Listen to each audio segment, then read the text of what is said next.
Hi, okay, everybody. We are on the third video of my character commentary for the Game of Thrones show that had been put out by HBO several years back when it was super popular, and I was a major, huge, crazed, obsessive fan. So this video is going to be discussing the Targaryens. And I actually had to make some notes before I did this video because that's the household that I just know the least about. In the show that I watched, I know now they have the House of the Dragon out. I don't have HBO. I don't think I do. And so I haven't really seen, I saw like, I think I saw like the first episode. I don't even know how I got to see that. But I haven't really seen the show that much. And I've only seen like people talk about it. And I understand why it's starting I understand why it's sort of starting the spin-offs of Game of Thrones. I understand why they started that with the House of the Dragon with the Targaryens because actually, if you were a fan of the first show from the Song of Fire and Ice and all that, if you were a fan of that show, it's the Targaryen household that has probably the most questions. We, as a fan, I mean, we probably have the most questions about that household because um, we didn't really get a lot of information about that from the first show. So, I'm just going to talk about what I know from the first show, okay? And the only thing that I remember getting out of the first show about the Targaryens was based on three or four characters. Basically, as a fan, you were introduced to the concept of the Mad King, although they never really showed him because he was already dead. So, but he was talked about a lot. I mean, almost a lot of characters mentioned him, and I guess his name was Ares, or Ares, and he was mostly referred to as the Mad King. But he's a Targaryen, and he had the two uh, children who represented the Targaryens in the first showing of Martin's, you know, Game of Thrones type of stuff. So those two children were uh, known to the fans as Viserys and Daenerys. Those are the two main Targaryens.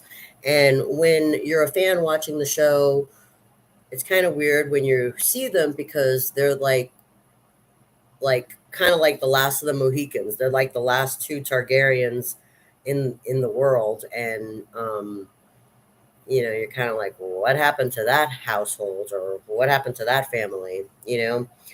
So anyway, later you come to know the fourth Targaryen is actually Jon Snow.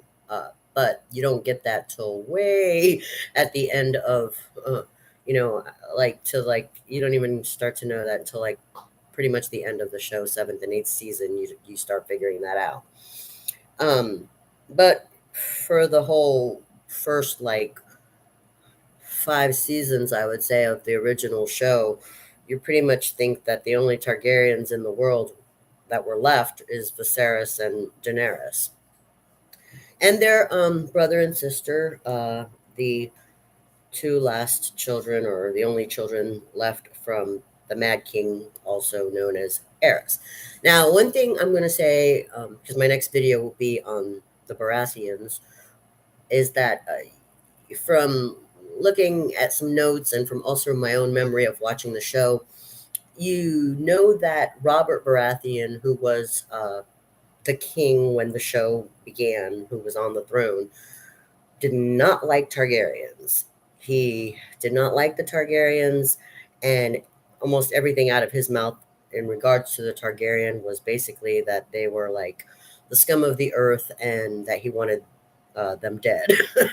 Any way possible, he wanted all of them like dead. Oh, that was again, when you don't know anything and you're going into the show as a fan, you're just like, whoa, okay. So we definitely got it that the Baratheons do not like the Targaryens. It's sort of like, I guess, I mean, as a, an ignorant fan who never read the books, I'm just going, is this sort of like the Hatfields and the McCoys? Or, you definitely get that right from the get go because Robert Baratheon makes it very clear that he does not like the Targaryens. Um, okay, so now what do I know about Viserys and Daenerys? The only two Targaryens that we really know of about in the show that I was a fan of. Um, well, Viserys and Daenerys are uh, these blonde, like not even blonde, it's like white haired, blue eyed, pale skinned humans. They don't look they don't look like the rest. I mean, if you were a Lord of the Rings fan, you'd almost think they look kind of elf-like. I mean, they don't kind of they have a totally different look from the other people in the realm. And you see, like the Dorne people have sort of like a European type of look, and and you see different looks in different households, but Viserys and Daenerys look very different from the other people. Uh, and their household doesn't have like a real like phrase, not like the Starks or the Lannisters. Their household, it's a dragon is their symbol, and their phrase is just basically fire and blood. It's I guess it's kind of like a phrase. And that's it's pretty big words. um but it's not like it's different. I mean, it's different from the Starks and the Lannisters.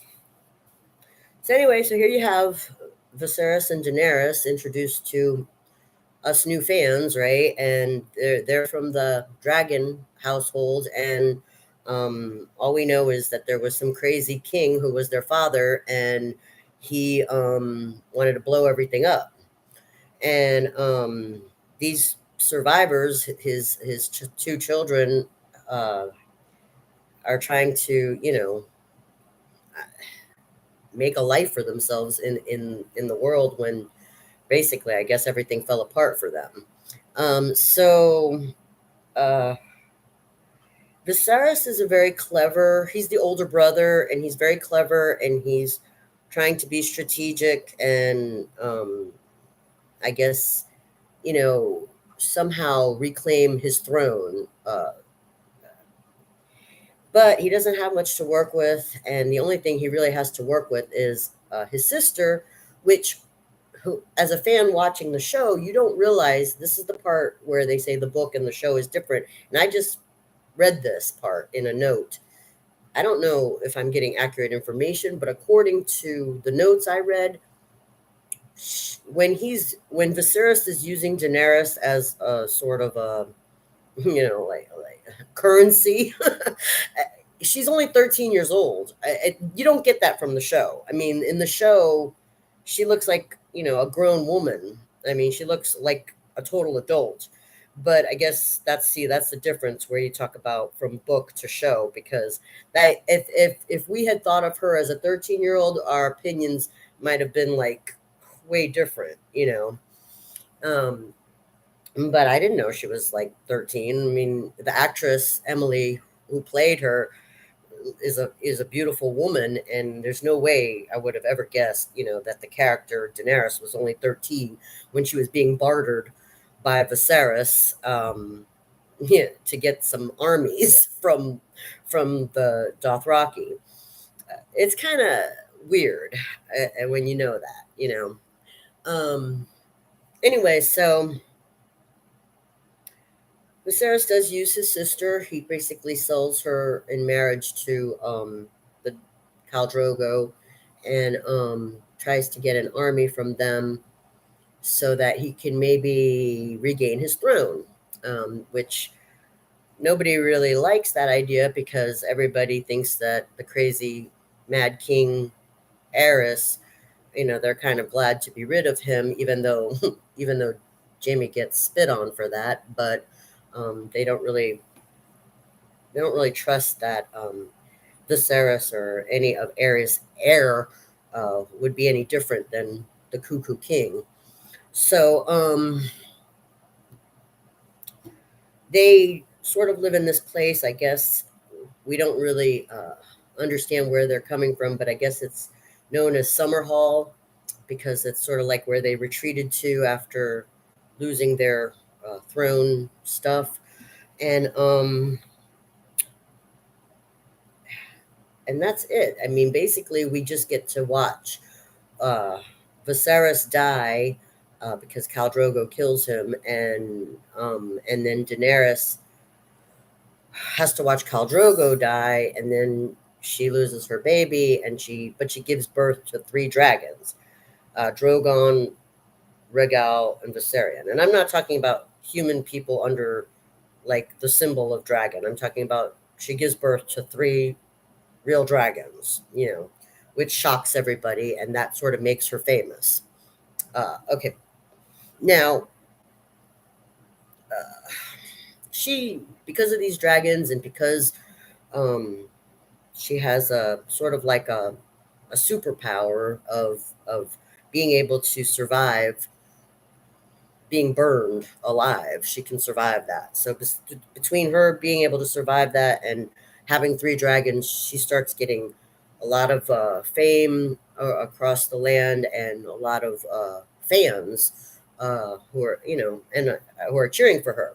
And she's likable. She's very likable because she comes from a very humble and beginning, and she really seems to show genuine concern in the beginning for the people who were enslaved because she felt that way. She felt like she was a slave and that her brother just sold her like a slave.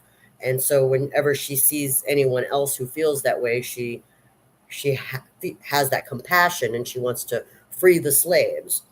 So she gets a lot of people loving her for that. And but in the other parts of the world, this reputation's getting bigger and bigger, and so all the other households are feeling threatened by this, and so she does have also enemies that she's not really aware of.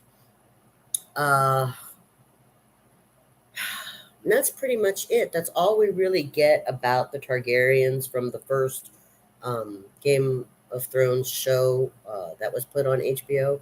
We don't really get much more about the Targaryens. And then at the end, we find out that Jon Snow uh, is half Targaryen because